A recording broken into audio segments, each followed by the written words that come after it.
otra vez la situación cada vez peor del corazón. Yo camino todo y veo cada vez que quiero y te espero. Caminando, caminándote, mi calle de quizá yo pueda cambiar.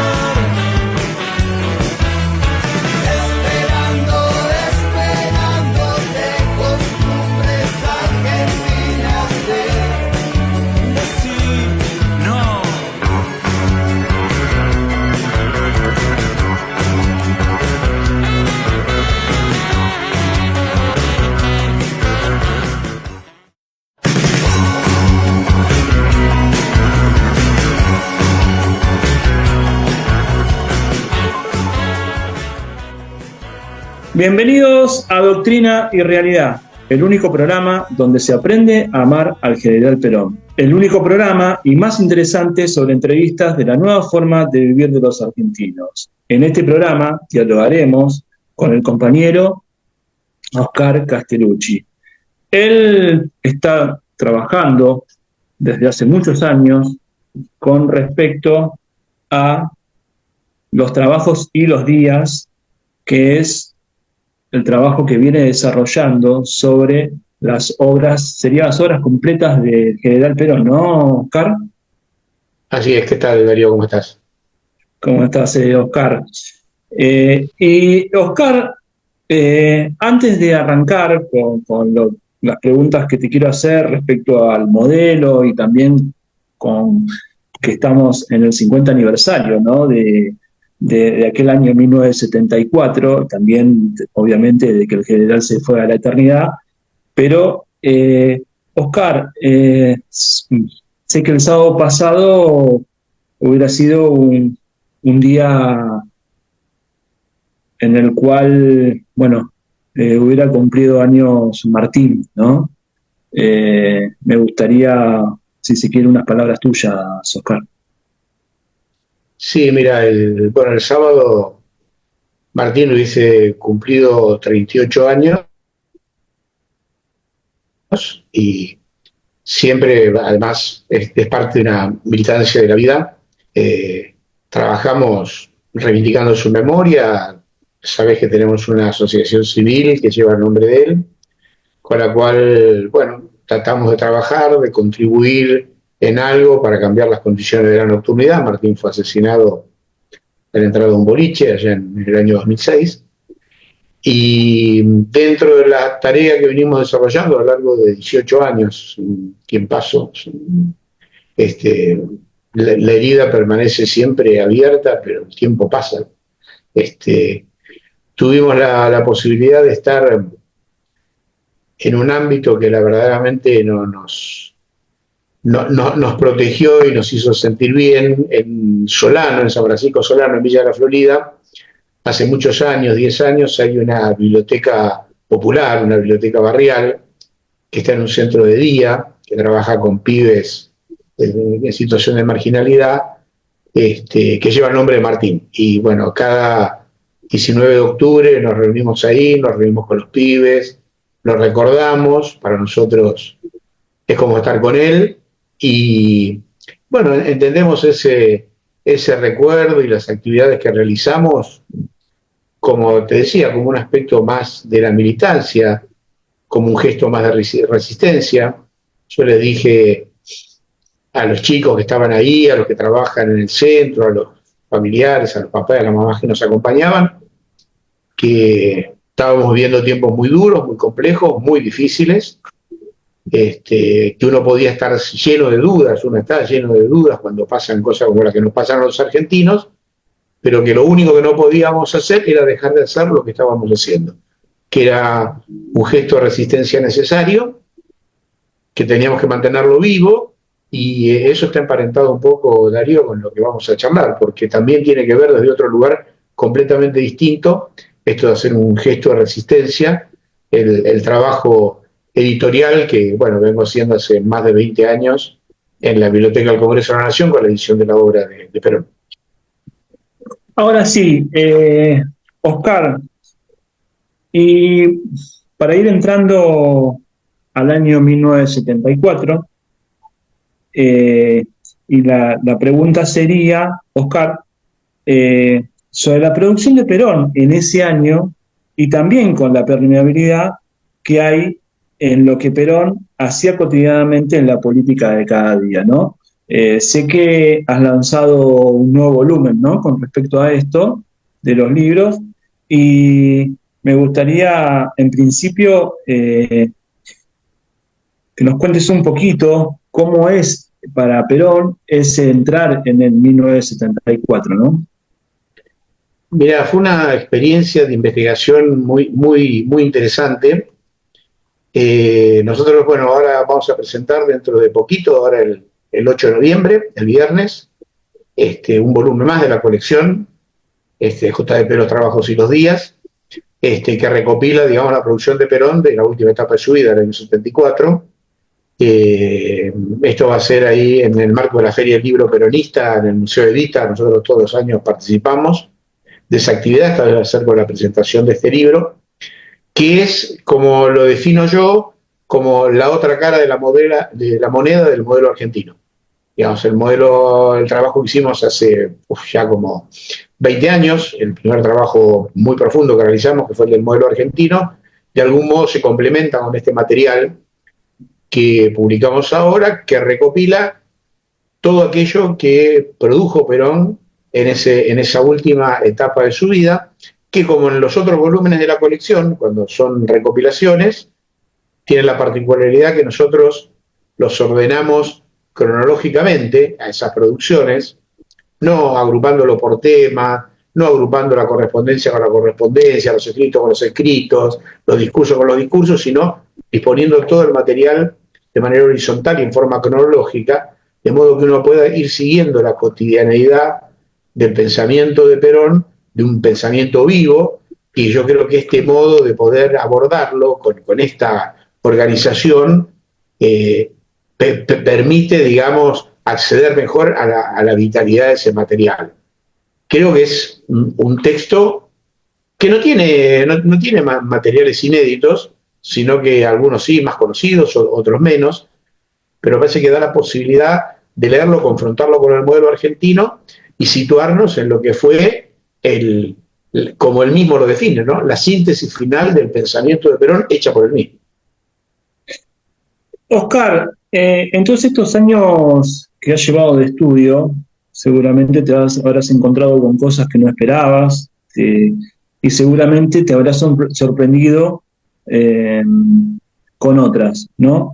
En este sentido, dentro de la obra del general Perón, ¿no? Me gustaría que nos comentes un poquito cuáles son las cosas que más te sorprendieron, ¿no?, cuando entraste a trabajar sobre la obra del general Perón.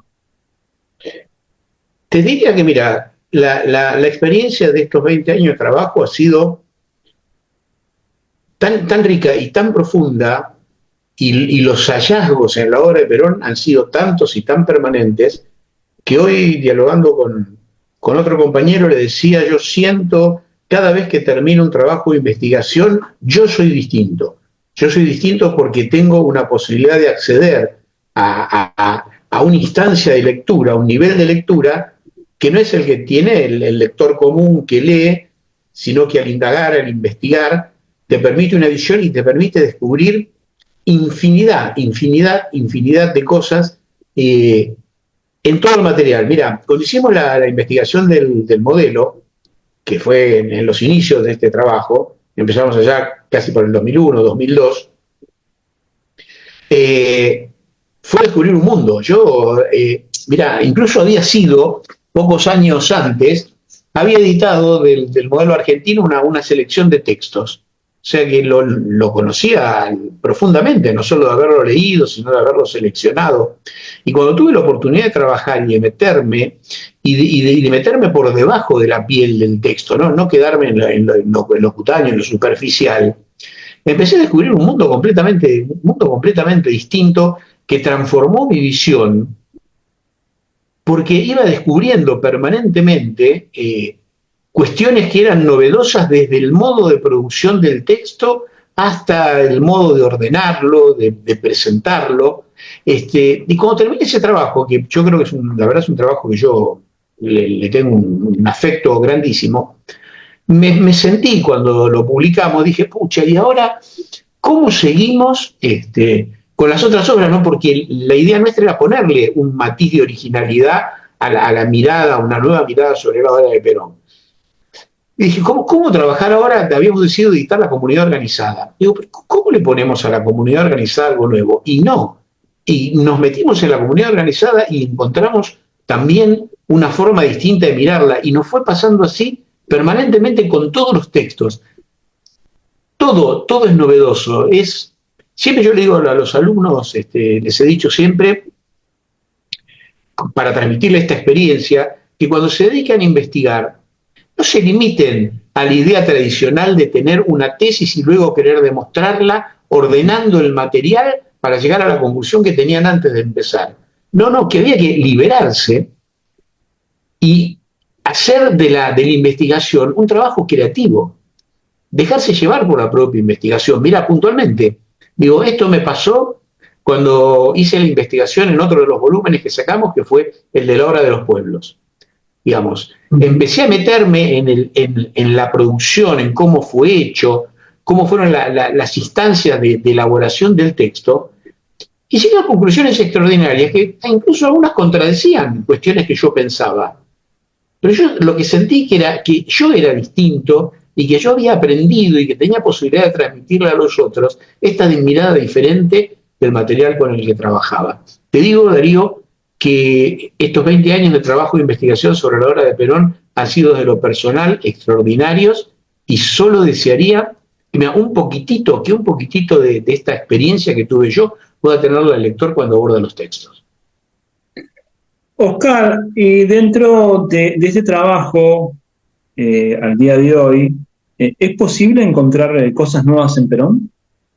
Sí, definitivamente sí. Este trabajo a veces me lleva, a tener que me inviten a dar charlas, a hablar con compañeros, y yo me voy dando cuenta que ellos van descubriendo estas cosas nuevas que yo percibo y que también les ayuda a abrir la mirada, porque, Darío, un poco el objetivo del trabajo que hacemos es poder brindar las herramientas para que el lector pueda construir un pensamiento crítico, para que pueda ser un lector de Perón, para que no le tengan que contar Perón, sino que el lector pueda llegar a él, y este es el trabajo que hacemos, con los aportes que hacemos con las investigaciones previas y en las recopilaciones con las anotaciones que somos a pie de página, donde vamos contextualizando los hechos que van siendo descritos en los textos, y quiénes son los personajes que interactúan en ese mundo. Entonces eso te da una posibilidad de que vos puedas tener construir tu propia mirada y no hacer, digamos, una bajada de línea, porque a veces la bajada de línea no la desprecio, pero la bajada de línea no deja de ser dogmática y no deja de ser repetir lo que dice otro, sino que poder transmitirle a ese otro, que es el lector, esta posibilidad de la experiencia de construir su propia mirada, digamos. A esto apunta el trabajo de investigación. Yo siento que en parte esto está logrado. Ahora, entrando ya a cómo se empieza, o mejor dicho, cómo comienza el modelo, la pregunta sería, ¿cuál era la relación de Vicente Damasco con el general Perón y qué se sabe de sus conversaciones? Bueno, este fue un poco de algún modo el punto de partida de la investigación, digamos. Digamos, yo como un lector común, cualquiera, accedí a un texto y veía un texto de Perón y lo leía sin tener información que me complementara. Digamos, el primer descubrimiento que hago cuando trabajamos sobre el modelo es algo que me resultó de impacto, que a muchos les resulta impacto y algunos, digamos, muy dogmáticamente lo rechazan, en el sentido que el modelo argentino no es una obra escrita por Perón personalmente sentado en una máquina, sino que es una producción colectiva de un equipo que trabajó con Perón y que Perón condujo. Y ahí aparece la figura que vos mencionás de Damasco, del coronel Vicente Damasco, y también del doctor Ángel Fortunato Monti, que fueron las dos personas que, por disposición de Perón, pusieron en acción un grupo de personas que produjo el texto y que Perón fue conduciendo a lo largo de su producción.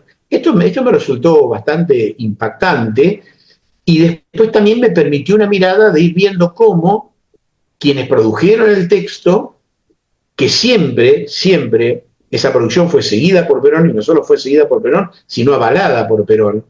No sé si vos sabés, pero puede haber lectores, hay muchos que tienen como un gesto de desprecio diciendo que el modelo argentino no era de Perón, ¿no?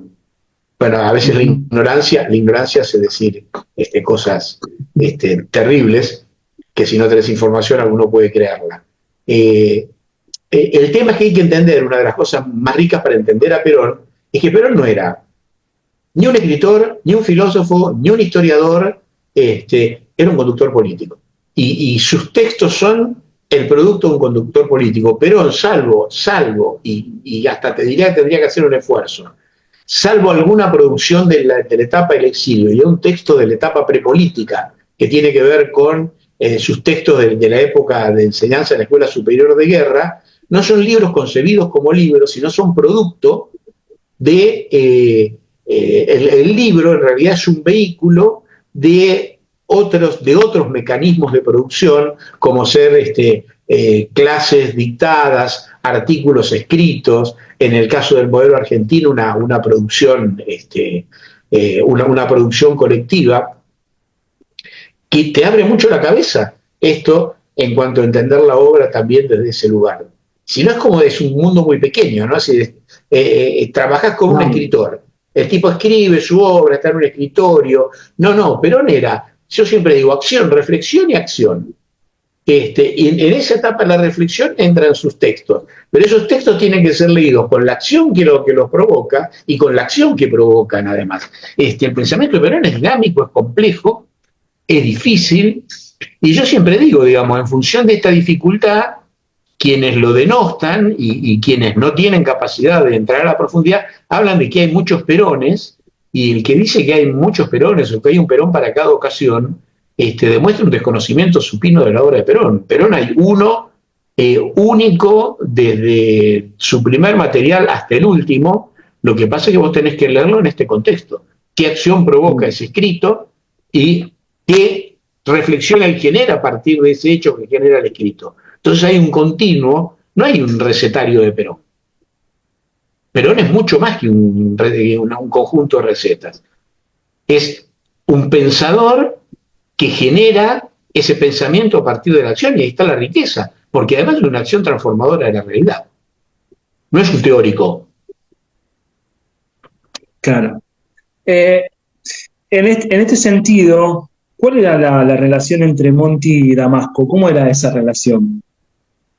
Mirá, eso me llevó gran parte del trabajo de investigación. Damasco accede a Perón de un modo muy particular que tuvo que ver con su carrera militar. Cuando Perón regresa a la Argentina en junio, en el último regreso, vivía en su casa de Gaspar Campos, ahí en Vicente López. Digamos, cuando él llega se produce la renuncia de Cámpora, el interinato de las Tiri, y el coronel Damasco era el jefe del regimiento de granaderos a caballo, y él formalmente tenía que acompañar en su momento a Cámpora y luego a las Tiri, a verlo a Perón, y como Perón atendía en su casa, a partir de ahí se fue trabando el vínculo. Perón tenía un gran afecto y un gran respeto por Damasco. Yo siempre lo digo esto, sin caer en un psicologismo simplificante, ¿no? Así esquematizante y barato, pero que Perón veía en Damasco a alguien que era coronel, como había sido en el momento de su origen, y que tenía la edad que tenía Perón cuando se inició en la campaña política, tenía 48 años, era docente universitario, hay una cantidad grande de elementos a pesar de que, bueno, uno era de infantería, otro de caballería, pero había una cantidad de elementos que los vinculaban. Y mira, Darío, cuando uno se pone a investigar, mira determinadas cosas que en la visión global son imposibles de determinar, pero tan importante fue el coronel Vicente Damasco, aunque después de la desaparición física de Perón, su figura política no haya evolucionado, que Perón, en el breve periodo de 6 meses, de enero a la fecha de la desaparición física de Perón, a julio del 74, creó que lo nombró 3 veces secretario de gobierno a Damasco. Secretario militar el 1 de enero, secretario de gobierno el 19 de febrero y no recuerdo exactamente el día de junio, secretario general de gobierno. Y no solamente esto, sino que lo que le da una fuerte entidad política al modelo es que cuando lo nombra secretario de gobierno en febrero, es además la fecha de nacimiento del modelo, porque cuando lo nombra secretario de gobierno, una de las funciones que le indica a Perón que Damasco tenía que cumplir en ese rol de gobierno, dependiente de la presidencia de la nación, era contribuir con el presidente de la nación en la elaboración del modelo argentino. Así que más documento, otro elemento que permita entenderlo como un producto político, que después la historia quiso que no lo entendiéramos, que no fuéramos capaces de entenderlo, es otra cuestión. Pero siempre digo, el modelo argentino de Perón es en parte un testamento, es mucho más que un testamento, es un mandato político. Sí, y la relación con Monti de Perón, ¿cómo era? Bueno, Monti accede al grupo junto con una tercera persona que era el licenciado Grispino, son los que empiezan a trabajar con Perón, pero el acceso de Monti era amigo personal de Damasco, habían compartido espacios de enseñanza universitaria, y es el que lo lleva a Monti. Monti además tiene una particularidad de que tuve oportunidad de conocerlo, de charlar con él. Monti no era peronista, no era, Damasco sí, tenía una firme convicción peronista. Monti no era obviamente un opositor, ni muchísimo menos, pero un hombre que venía de cierta idea del progresismo. Había estado con Oscar Allende en la provincia de Buenos Aires, por ejemplo, venía de ese lugar. Pero Monti es, vía Damasco, el que inserta en Perón la idea de la elaboración de un modelo argentino y la creación de un proyecto nacional. Era un teórico de ese tema. Ahora, después entra en este grupo de hombres, entra alguien o aparece alguien que es Antonio Lela Castro. ¿Quién era y cuál es el rol que cumple, no? Bueno, ese sí es un dato muy conocido y yo diría exclusivo de la investigación, pero incluso no de la investigación original, porque yo no tenía este dato, sino que muchísimos años después, por esas cuestiones que tiene cuando uno está dedicado a un tema y busca y le llega información, me encuentro un documento, me acercan un documento por el cual en un momento de la relación, sobre todo después del 1 de mayo, cuando Perón presenta el modelo argentino en el discurso de apertura de las sesiones del Congreso, hay una ruptura entre Damasco y Monti. Cuando se produce esa ruptura, todavía no estaba terminado. Cuando Perón presenta el 1 de mayo el modelo en la Asamblea Legislativa, todavía no estaba concluido, faltaba terminarlo. Y una de las cosas que le faltaba terminar al pensamiento de Damasco, desde lo formal, era que justamente porque Monti no era peronista, no tenía un lenguaje peronista y le hacía falta peronizarlo. Y entonces se acerca Antonio Lela Castro, que es un excelente poeta salteño, y le ofrece realizar el trabajo, y a mí me llega el documento por el cual Damasco contrata de alguna manera a Lela Castro para hacer ese trabajo de última redacción, de peronizar, y siempre lo comento porque en ese documento, que también marca el carácter político que tenía el modelo, que no es un texto para verlo como literatura, sino como documento político, en el que Damasco le dice a Nela Castro en ese documento que el material que le da para trabajar debe mantenerse con el estado de secreto de Estado. O sea, es un secreto de Estado, porque es un documento político que Nela Castro acepta, y también rescato que Nela Castro en ese mismo documento, cuando lo acepta abajo, dice acepto sin cobrar absolutamente nada por hacerlo. Lo cual honra, pero bueno, esa fue la participación de Antonio Nela Castro en la forma final que se le da al modelo argentino de Perón. Ahora una pregunta para ir un poquito atrás, no en la historia, sino dentro de lo que es el modelo. En principio, ¿dónde se origina la idea de lo que vendría a ser un proyecto nacional, no? Bueno, como te dije, la idea de proyecto nacional, el que se le acerca concretamente, pero a través de Damasco, es Ángel Fortunato Monti, porque Monti tenía escrito un libro que antecedía en un par de años al modelo, que se llamaba Proyecto Nacional, Razón y Diseño. A mí esa coincidencia del tema de Proyecto Nacional fue lo que me llevó a buscarlo a Monti, y ahí, de algún modo, a partir de ahí se inicié todo el proceso de investigación. Él era un teórico sobre esta temática que tenía, digamos, una cierta tradición en el periodo de la posguerra. En la década del 60, digamos, había una preocupación en el mundo, por distintas razones, tanto en Europa como en Estados Unidos, por el futuro. O sea, se venía de una Segunda Guerra donde habían muerto entre 50 y 60 millones de personas. Decirlo es así de rápido y casi indoloro, pero si uno piensa es una catástrofe inimaginable, además de toda la destrucción material, ¿no? Esto había generado preocupación por el futuro y había necesidad de prever el futuro, si se podía de alguna manera prever. En Estados Unidos, porque utilizaron esta idea para combatir al comunismo, digamos, ¿no? Pero ahí apareció este concepto de construir escenarios, de ver cuáles serían las líneas de acción posibles, es decir, dejar que la realidad avanzara a su libre albedrío, porque podía terminar en otra catástrofe, y se buscaba orientarla. Desde esa idea, tanto en Francia, sobre todo en la Francia del periodo de Gaulle, como en Estados Unidos, por estas distintas razones, empezó a buscarse esta idea de lo que llamó la prospectiva, que era, bueno, buscar las condiciones comunes que permitieran tener alguna previsión respecto del futuro.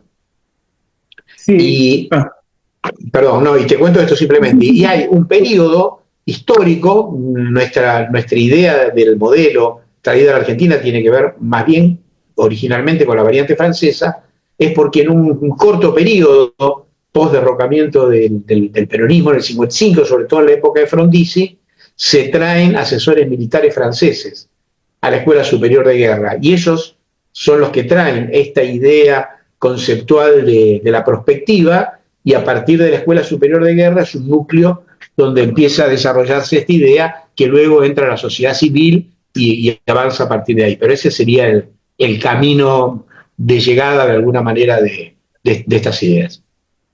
Y ahora, ¿por qué se llama Modelo Argentino para el Proyecto Nacional a la obra póstuma del general? Bueno, él le puso este título porque surge rápidamente de la lectura, casi del mismo prólogo que hace Perón al modelo. El proyecto nacional debía ser construido como un proyecto que unificara una masa crítica de la sociedad argentina, más allá de las diferencias que había entre todos, que nos permitiera caminar hacia un lugar estando fuera de toda crítica, de modo que no como nos sucedió efectivamente en la realidad, esas contradicciones internas nos paralizaran y nos hicieran ir para otro lado. Había que construir un proyecto común para todos. Y el modelo argentino eran las distintas propuestas a partir de las cuales se iba a discutir ese modelo. Perón decía que él lo que hacía era escribir el modelo argentino como una contribución a ese debate que debía hacerse en un ámbito que él imaginó, que era el Consejo Nacional para el Proyecto Nacional, donde las distintas vertientes ideológicas discutieran sus modelos. Mirá, pobre de nosotros donde hemos llegado, pero en cuanto a la desvalorización de la política y de los partidos políticos, Perón decía que en realidad cada partido político y cada grupo social debía tener, por ejemplo, en su plataforma, era un modelo argentino y que había que reunirse para ver qué de esos modelos argentinos era común para la construcción del proyecto. Pensaba en el futuro, pensaba claramente, Perón estaba pensando para los 25 años siguientes y sobre eso versa muy fuertemente, bueno, todo el contenido del modelo y particularmente la mayor parte de estos discursos que vamos a presentar ahora y que se recopila es una idea que en el año 74 y también en el 73, porque empecé a trabajar ahora este periodo, está muy presente, casi diría esa obsesión de Perón por el rumbo que tiene que tomar el país. Y cómo, digamos, hacia dónde ir, pero sobre todo cómo ir. Bueno, eso fue lo que nos fuimos capaces de escuchar. Bueno, ahora te voy a pedir unos segundos que vamos a hacer una pausa, Oscar. Y cuando regresemos, la pregunta que se me ocurre es, bueno, Perón pasa a la eternidad el 1 de julio de 1974. ¿Y qué es lo que sucede con el modelo cuando esto sucede, ¿no? Recordemos que hay una especie de, asume a Isabel, y ahí, bueno, me gustaría que nos cuentes un poquito qué es lo que sucede en ese momento, porque tiene que ver con, la pregunta que te quería hacer, con algo que pasó en estos días, donde apareció una foto, un encuentro entre la hoy presidenta de la Nación con Isabel Perón. Pero me gustaría que lo respondas cuando regresamos. ¿Te parece, Oscar? Dale. Vamos a una pausa y ya estamos regresando con Oscar, que nos está acompañando en este programa, el único donde se aprende a amar al general Perón. ¿Y quién mejor que Oscar que nos comente sobre la obra del general? Vamos a una pausa y ya estamos regresando.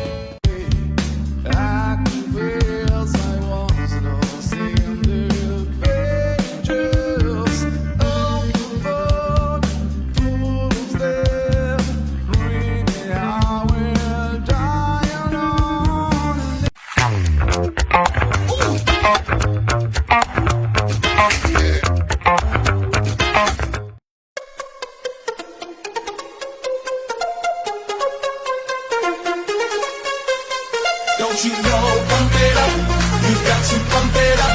Don't you know, pump it up, you got to pump it up. Don't you know, pump it up, pump it up, go pump it up, pump it up.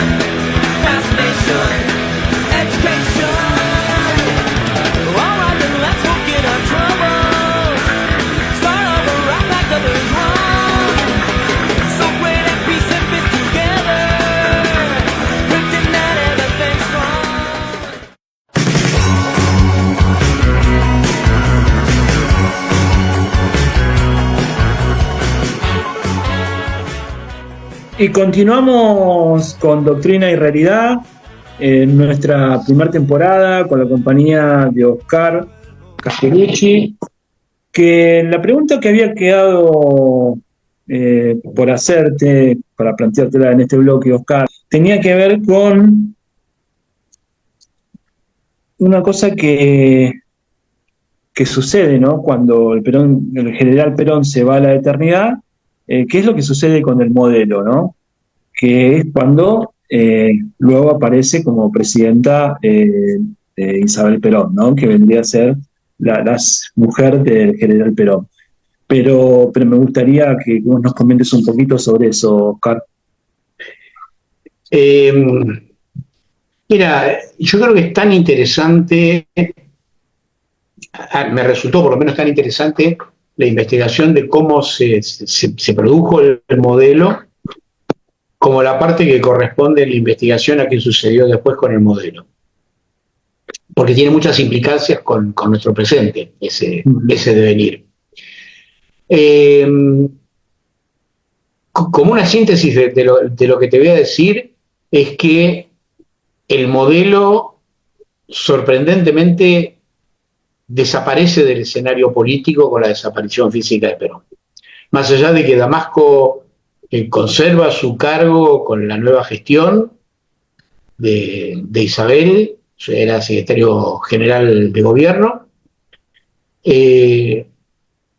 todo empieza a deshacerse, todo empieza a desaparecer en torno al modelo. Literalmente, digamos, desde lo teatral te diría se muti por el foro, desaparece por innumerable cantidad de razones y se transforma, yo creo, el modelo en una especie de símbolo, de paradigma de lo que nos sucedió a la sociedad argentina. Porque en un determinado momento de la historia de aquel periodo, vos, nuestros oyentes, se acordarán que durante la gestión de María Estela Martínez de Perón hay un momento crítico, que es en el año 75, que se da en torno a lo que había sido en ese momento la figura hegemónica de José López Rega. ¿Te acordás aquello de las paritarias que llevó en el año 75 a la ruptura dentro del peronismo entre el sector que era, bueno, López Rega puntualmente y el movimiento obrero, y lleva el desplazamiento de López Rega, y él, que había ocupado un espacio tan inmenso a partir de la desaparición física de Perón al lado de Isabel, la deja, digamos, a ella en un estado de debilidad. Dentro de ese estado de debilidad, cosa que muy pocos recuerdan, Isabel nombra ministro del Interior, o sea, ministro político a Damasco. Cuando lo nombra a Damasco ministro del Interior, Damasco toma la posta política, convoca al gabinete, vuelve a exhumar el modelo argentino, le da a cada ministro y a cada secretario, le da una carpeta con el texto y le dice: este es nuestro proyecto político. Bueno, Damasco duró 19 días en el cargo de ministro, ¿no? Sorprendentemente, los militares descubrieron, tardaron, es verdad, en darse cuenta de que Damasco era un militar en actividad y que no podía ocupar cargos políticos, que venía ocupando desde enero del 74, pero bueno, es una demora en la percepción, digamos.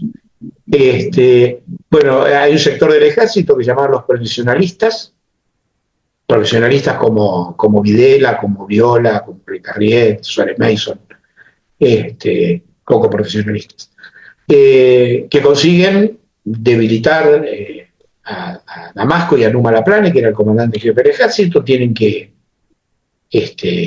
alejarse de los cargos, y cuando es desplazado, Damasco del cargo de ministro y Numa Laplane como comandante en jefe del ejército, quien asume como comandante jefe del ejército, su señor, que se llamaba Jorge Rafael Videla.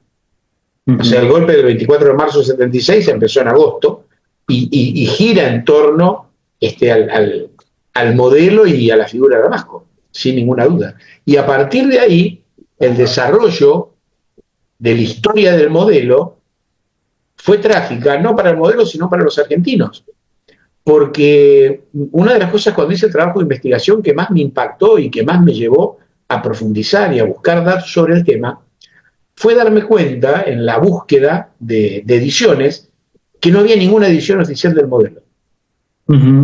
O sea, cuando empezamos a trabajar allá por el 2001, 2002, 2003, no había ediciones oficiales del modelo. Fíjate qué raro, ¿no? Cuando se suponía que pocos días antes del fallecimiento de Perón, el mismo Damasco lo había dicho, el texto estaba siendo traducido a distintos idiomas, estaba a punto de ser publicado en distintos idiomas, iba a difundirse gratuitamente, había grupos sociales interesados, la Iglesia sacó en su momento un documento respecto al modelo, pero todo esto desapareció. ¿Qué se sabe sobre esto? Sobre esa, por ejemplo, el lugar donde iba a ser, digamos, donde se iba a imprimir esto, donde se iba a editar, digamos, ¿no? Desconocimiento absoluto. Uh-huh. ¿Dónde fue a parar todo eso? Viste que uno siempre encuentra en algún momento alguna referencia. No, es como que desapareció. Y desaparece, vos fíjate, sin dejar, digamos, la primera edición oficial del modelo donde está involucrado el gobierno fue a los 25 años, o sea, en el 99, en la época de Menem, el Instituto Perón hace una edición no crítica, yo casi diría que de compromiso, y la primera vez que se edita, digamos, críticamente el modelo es en el 2005, cuando lo edita la Biblioteca del Congreso. Es raro. Uh-huh. Es raro porque vos, Darío, te acordarás que en 1994, época de la democracia, se reformó la Constitución y Perón, dicho esto en el texto, no inventado, no extrapolado, escribió el modelo argentino, entre otras cosas, para que fuera la base de la discusión, no solo del proyecto nacional, sino de un nuevo texto constitucional, que luego desapareció. Pero en el 94, cuando se produce la reforma de la Constitución, nadie, ni uno, de quienes fueron los constituyentes del 94, recordaron el modelo.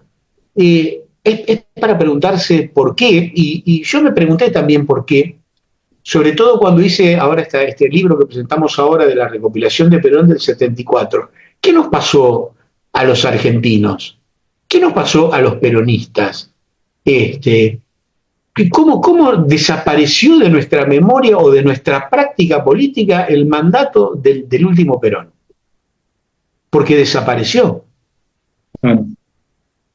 Sobre todo a nosotros los peronistas, ¿no?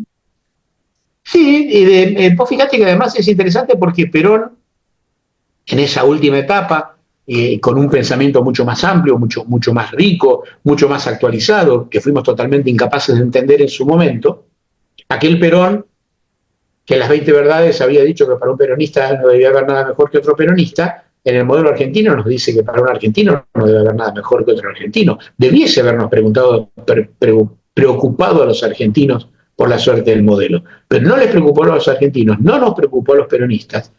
Y empezamos a caer en un modelo de sociedad que, como te digo, la investigación te enriquece mucho porque te aporta elementos que te van apareciendo.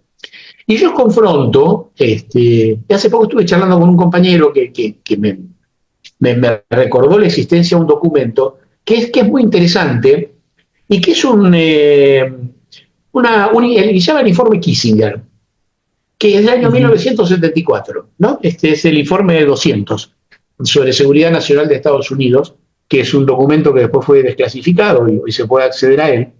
Y es muy interesante hacer un cotejo entre el modelo argentino de Perón y el informe Kissinger, porque el modelo de Perón está pensado y puesto en letra en el primer semestre del 74, y el informe Kissinger de diciembre del 74, fue política oficial de Estados Unidos, el informe Kissinger, a partir de 1975, y entonces empezás a entender qué nos pasó, que hubo dos modelos que se confrontaron, y uno que fue deliberadamente anulado con los mecanismos que el informe Kissinger plantea en su trabajo.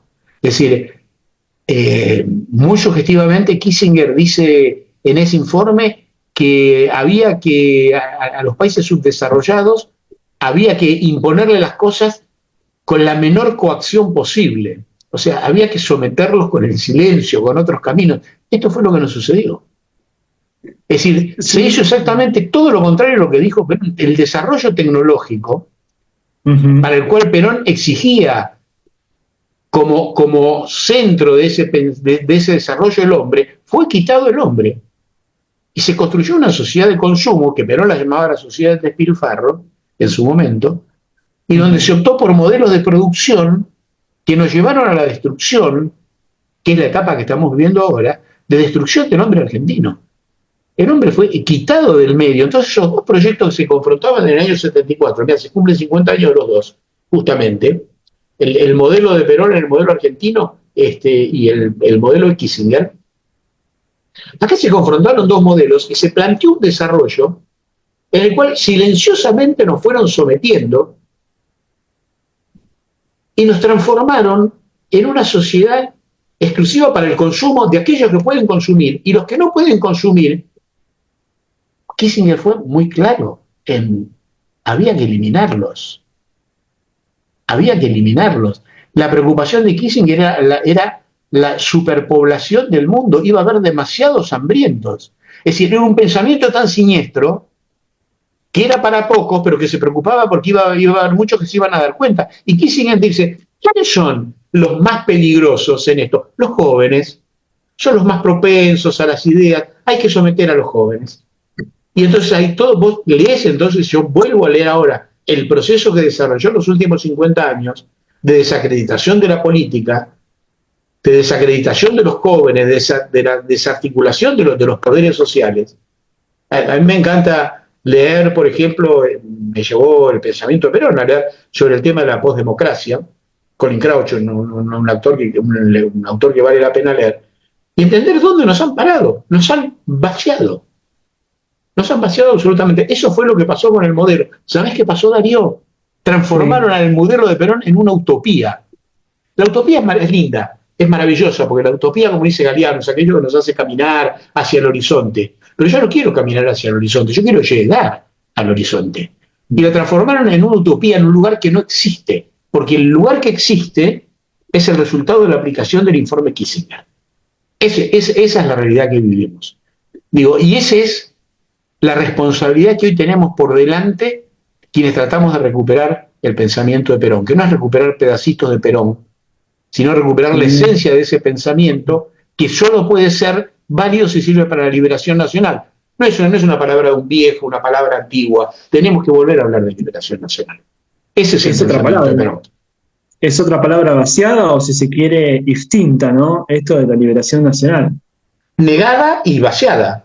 Volvamos a leer a Perón, porque ¿sabés qué pasa, Darío? No hay que volver a leer a Perón textual, que esto que te decía, lo que te permite descubrir todos Perones, el Perón del 45, el Perón del 55, el Perón del 68. No. Lee al conjunto de ese pensamiento de Perón, porque hay una unidad de ese pensamiento, hay elementos básicos que te permiten construir. ¿Sabés cuál es el problema? Que hoy el desafío no es solamente leer a Perón y retomar a Perón, porque no hay ninguna solución. Yo puedo tomar hoy el modelo, agarro el libro, y yo no lo puedo aplicar.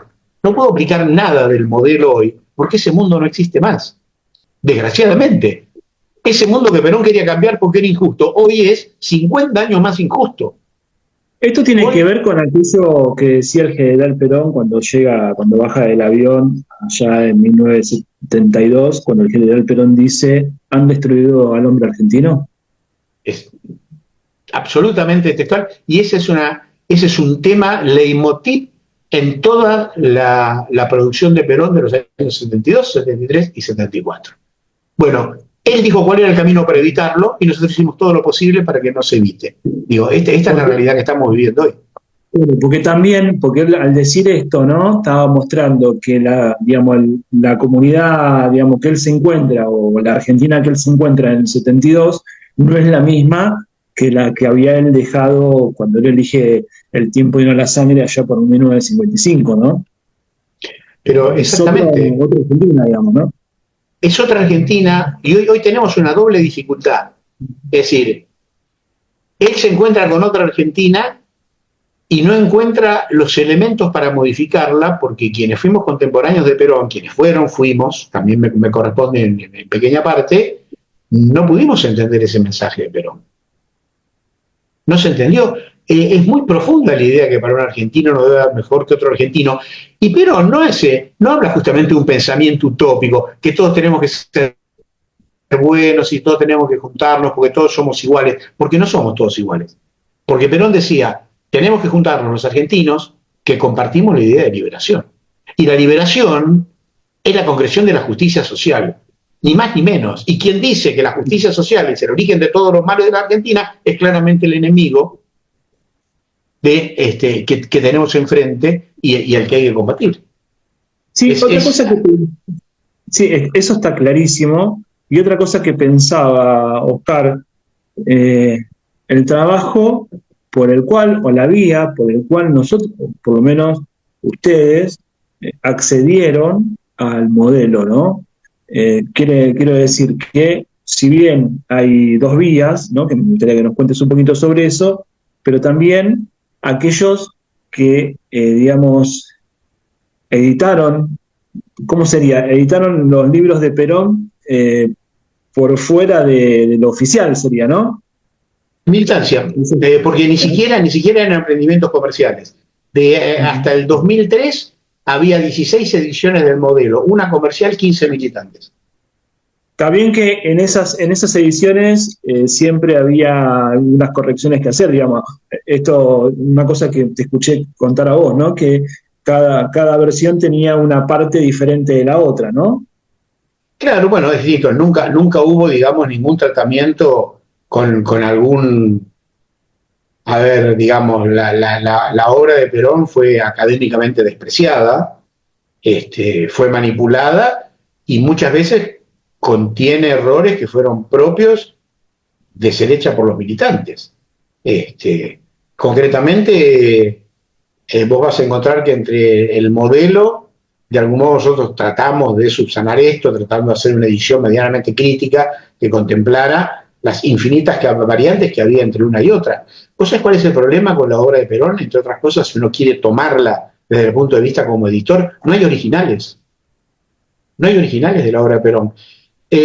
Cuando nosotros publicamos La Hora de los Pueblos, después, ahora en algún día tendremos que rehacerla si me dan las tabas y el tiempo, porque después de editar La Hora de los Pueblos, encontramos el original de La Hora de los Pueblos en el Archivo General de la Nación, después de hacer nuestra edición. Es de la única obra que hay un original.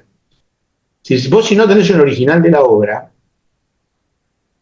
cualquiera mete mano, pone un pedazo, saca un pedazo, cambia una palabra, con intención, sin intención. Digo, esto con un pensador, digamos, de la talla de Perón, de un tipo que ha sido 3 veces presidente de los argentinos por voluntad popular y que vive políticamente 50 años después de su desaparición física y todavía nos hace discutir y todavía tiene enemigos, y que no hayamos sido capaces de encarar por lo menos con respeto editorial su obra, es también parte de ese proceso que te decía terrible que hemos vivido en estos 50 años, donde terminamos negándonos a nosotros mismos. Pensaba que aquello que decía el general, ¿no? Que cuando baja del avión se encuentra, él dice, han destruido al hombre argentino, y la gran pregunta es, ¿cómo estamos hoy? Porque si el general Perón decía esto hace 50 años, la gran pregunta es, ¿cómo estamos hoy con respecto a ese hombre de 1974, ¿no? Efectivamente destruidos. Digamos, Perón dijo, hay que reconstruir al hombre argentino. Nada de lo que él dijo que había que hacer para reconstruirlo se hizo. Por eso te decía antes, la situación hoy, en el 2024, 50 años después, es peor. Porque hoy tenemos una doble tarea de reconstrucción. Todo ese andamiaje de desarrollo tecnológico que el sistema construyó para dar realidad a aquel modelo de Kissinger del 74, que está plasmado en la realidad, se plasmó porque hubo un desarrollo tecnológico que excluyó al hombre como su objeto y centró al consumo y transformó una sociedad de simples consumidores. Digo, entonces hoy estamos peor. Yo le decía hace un rato a unos compañeros con los que estaba charlando, creo que tenemos que asumir esto, creo que tenemos que dejarnos de discutir tonterías, creo que tenemos que discutir cuestiones esenciales, que a su vez son terriblemente simples. Digamos, alguien tiene que decir, decía hoy yo, que el rey está desnudo. Alguien tiene que atreverse a decirlo. Estamos desnudos. Te lo voy a decir en un término mucho más peronista, si querés, en pelotas. Claro. Así estamos. ¿Cuál es el camino para reconstruirnos? Porque también vos podés buscar en Perón las claves para esta reconstrucción. ¿Cómo hacemos para salir de este círculo vicioso donde nos estamos destruyendo permanentemente? Hoy no se puede volver atrás con la tecnología, hoy no pueden desaparecer las redes, hoy no va a desaparecer la inteligencia artificial, que es algo de lo que alguien se va a apropiar para construir un mundo en su propio beneficio. No podemos ir contra la tecnología, no hay forma de ir contra la tecnología.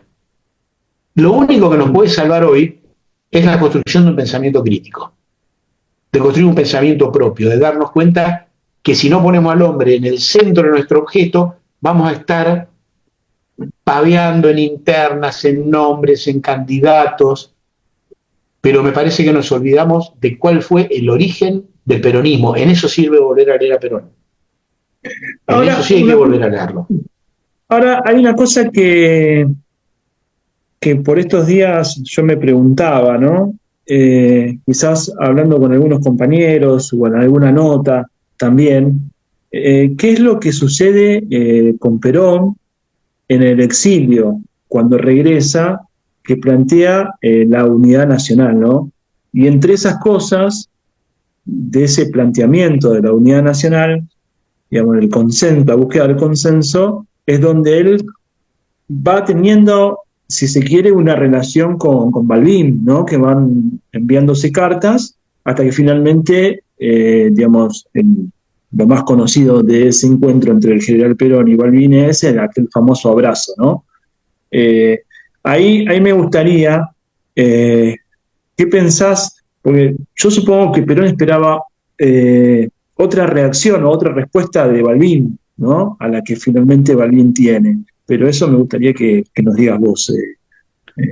Mira, seguramente sí, es muy difícil interpretar las reacciones de todos los actores, pero lo que sí es importante, porque creo que un poco el centro, vos decías, bueno, el programa enseña a amar a Perón, y entonces hablamos de Perón. Si vos en este volumen que sale ahora del año 74, Perón no solo se reunía y se abrazaba con Balbín, Perón recibía a los conservadores, se reunía con ellos, dialogaba, acordaba con ellos y se reunía con los comunistas. Perón recibió a los delegados de un congreso internacional del comunismo que se hizo en la Argentina, los recibió, los abrazó. Porque Perón tenía realmente un pensamiento grande. Vos sabés que en esa reunión en que recibe a quienes participaban en ese congreso de la Federación Juvenil Comunista que se hacía en el Luna Park, y los recibió, él dijo una frase que a mí me impresiona mucho y creo que nos puede servir de algún modo como guía en la construcción de un camino distinto al que estamos transitando. Y dice, mira, a ver, la quisiera leer textualmente. Y dice: creo que en cada hombre que no piensa como nosotros puede haber una verdad que nosotros no conocemos. Digo, y este era el pensamiento de Perón. Él tenía la capacidad de escuchar, tenía la capacidad de modificarse. Si los otros no pudieron, bueno, habrá sido parte del fracaso del conjunto de los argentinos, que no supimos, los propios peronistas, no supimos, porque no vamos a quejar de Balbín, de los conservadores y de los comunistas, sino la mayor parte del peronismo lo que hizo fue sumirse en una interna despiadada, y lo que hicimos fue matarnos unos a otros, y siempre ver. O sea, imagínate hoy hablar, para un argentino no hay nada mejor que un argentino, si hoy ya sería revolucionario plantear aquello que para un peronista no debe haber nada mejor que otro peronista. Digo, para empezar a construir algo. Entonces yo siempre, bueno, obviamente que hay que analizar los factores y hay que analizar todos los actores. Evidentemente, tampoco Balbín tenía la responsabilidad, porque Balbín conducía a una parte de una parte. Ahí hubo todo el juego de su rol con Alfonsín en aquella época. No tuvo quizás la respuesta que Perón hubiese deseado, pero creo que casi nadie le respondió a Perón en el sentido en el que él hubiese deseado que le respondieran. Creo que no estuvimos a la altura de Perón. Yo sigo pensando que todavía tenemos una posibilidad. Yo siempre digo, yo todavía necesito creer que todavía Perón nos espera en el final del camino. El problema es que tenemos que encontrar ese camino para ir hacia él. Ahora, una cosa que que habíamos hablado en el anterior programa, en el cual me hizo ruido y hasta me quedé pensando, ¿no? Sobre eso varios días. Esto bueno. de que del otro lado la grieta, ¿no? Que la grieta no se produce de este lado, sino que la grieta la producen del otro lado, ¿para qué? Para hacer como un cerco, ¿no? Digamos, y que aquel que piensa distinto siga pensando distinto, pero sin poder cruzar esa frontera, ¿no? Y se hace como un muro, que esto vendría a ser la grieta, ¿no? Exactamente. Mirá, tan es así que ahora, particularmente en este momento, estoy trabajando en otra recopilación de Perón que se editará el año que viene, ya está terminada, que es la que corresponde al año 45. Además, es toda una experiencia trabajar con el 44 y el 75, el 74 y el 45 casi en paralelo. Estoy trabajando ahora puntualmente sobre lo que va a ser la presentación, el prefacio del tomo del 45, ¿no? Y todavía no sé, creo que me van a putear mucho, pero probablemente el título del trabajo sea Braden y Perón. Uh-huh. ¿Por qué Braden y Perón? Porque creo que no nos tenemos que engañar en la lectura de la realidad de que de claramente lo que simbolizaba Braden o Perón y el triunfo de Perón. Pero también pensar de esa manera nos puede llevar a equivocarnos, porque implicaría que el triunfo de Perón y el desarrollo que hace a partir del 46 anuló a Braden. No. El origen de la grieta se llamó Braden. En realidad se llamó Cordell Hull, que era el secretario de Estado norteamericano que digitaba las políticas anti-argentinas que desarrollaron los Estados Unidos. Pero Braden fue el artífice. Mirá qué cosa particular, ¿no? Braden, no sé qué, hasta a mí me llamó la atención y la gente no sabe. Braden fue embajador de Estados Unidos en la Argentina apenas 2 meses y 20 días. Nada más que eso. Un periodo pero súper corto de tiempo. Pero ¿por qué digo Braden y Perón? Porque Perón triunfó en el desarrollo de su proyecto y bueno, por eso nos pasó lo que nos pasó después y por eso tanta obsesión por neutralizarlo. Pero Braden fue el que consolidó la grieta.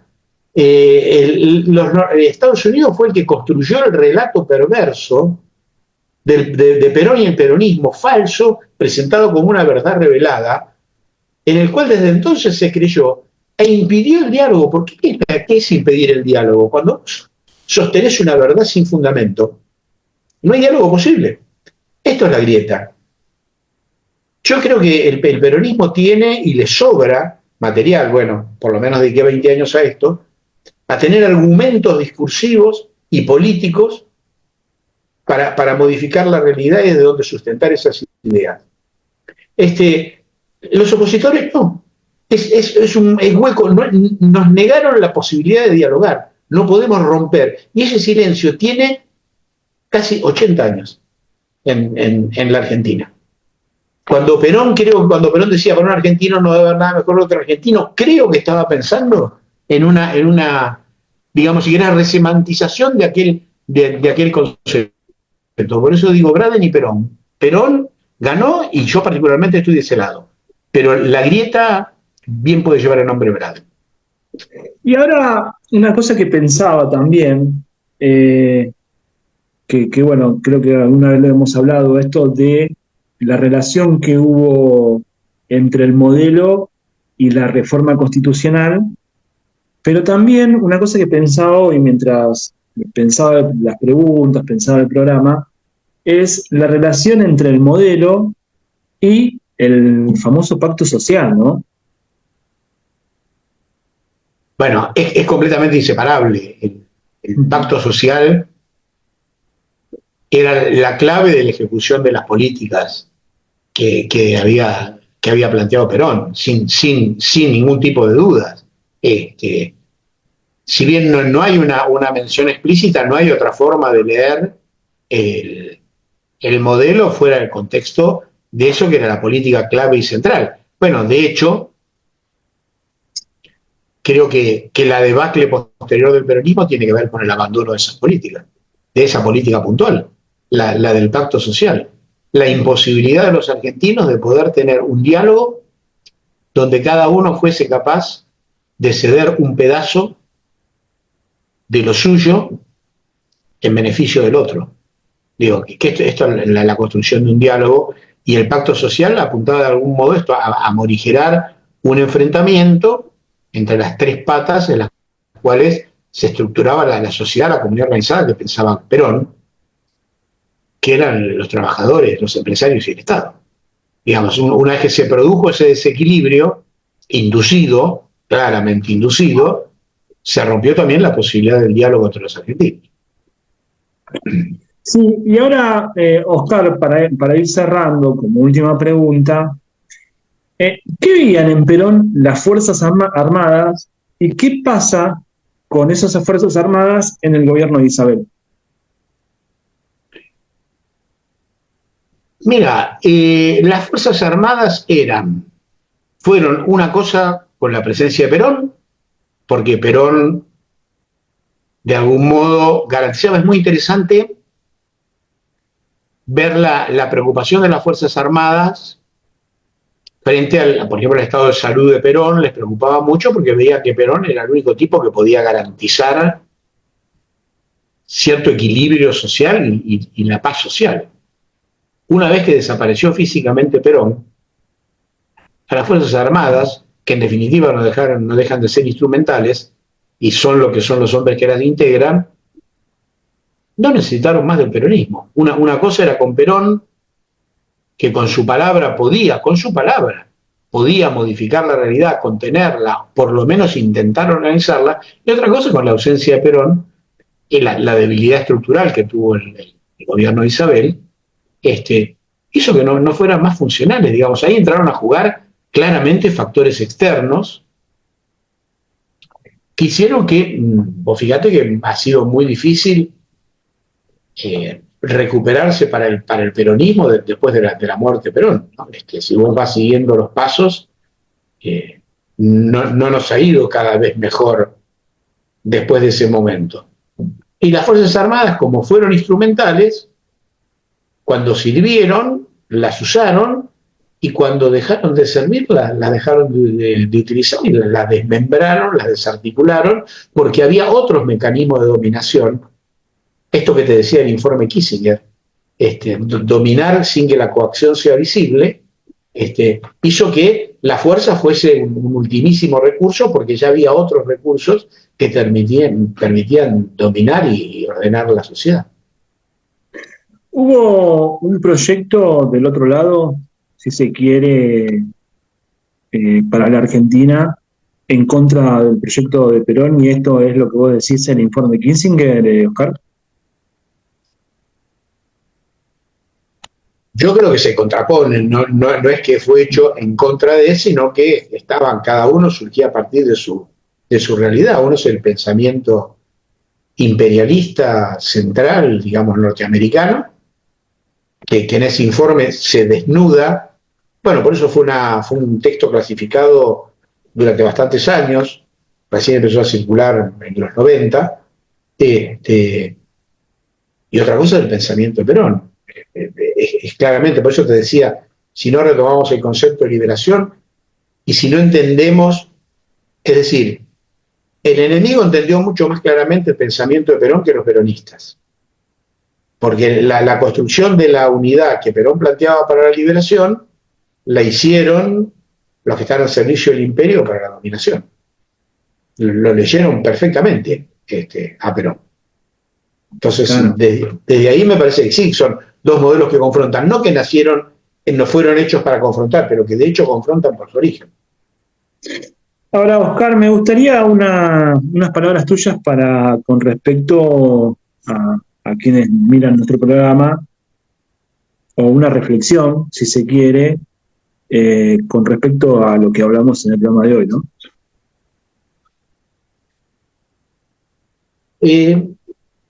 Mira, yo creo que estamos en una situación límite de veras. Creo que el mundo está, porque además tenemos que leer la sociedad argentina en un contexto mundial. No casualmente hay un auge de las derechas y un surgimiento de un fascismo muy peculiar en el mundo, que nos pone frente a una instancia crítica, frente a lo cual hay que hacer dos cosas. O nada y someterte definitivamente, o por un lado continuar resistiendo y con la necesidad. No sirve solo resistir, los peronistas sabemos mucho de resistencia, en eso somos casi especialistas, pero no sirve solo resistir si la resistencia no tiene conducción. Si la conducción es lo que le da sentido a la resistencia. La resistencia original peronista tuvo sentido por la conducción de Perón. Bueno, hoy no tenemos esa conducción. Me parece que esto está faltando, que esto hay que construirlo, y que tenemos, me parece como síntesis, te digo, ya sé que estamos terminando el programa, el título de la nota que prologa la edición esta del 74 que presentamos ahora el 8, es una frase de Perón, que yo la tomé como título y que después me di cuenta que era toda una declaración de principios y una propuesta política condensada en una frase que dice Perón, y lo dice esto en el 74, ya ha pasado el tiempo de pensar en pequeño. Uh-huh. Nos han hecho la cabeza chiquitita, limitada, nos han convencido que no se puede. Yo creo que hay que dejar de pensar en pequeño. Creo que tenemos que reconstruirnos o rendirnos. Cada uno sabrá lo que tiene que hacer. Bueno, muchas gracias, Oscar. Estamos quedando sin tiempo. Muchísimas gracias por estar en este programa, como siempre. Y muchas gracias a Darío Ortega, que hoy es quien está en la producción de nuestro programa. Así que muchas gracias, Oscar. Te dejamos hasta una próxima vez que tengamos otro programa y nos estamos viendo. Muchas gracias. Bueno, hasta la próxima. Un placer siempre charlar con vos, Darío. Chau, chau.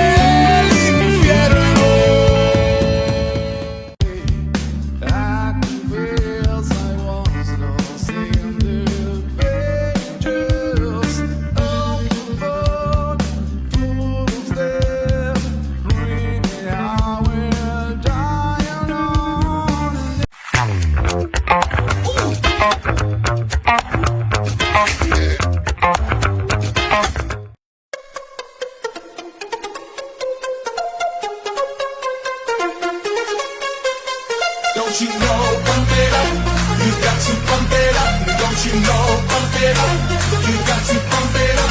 Don't you know, pump it up, pump it up, oh, pump it up.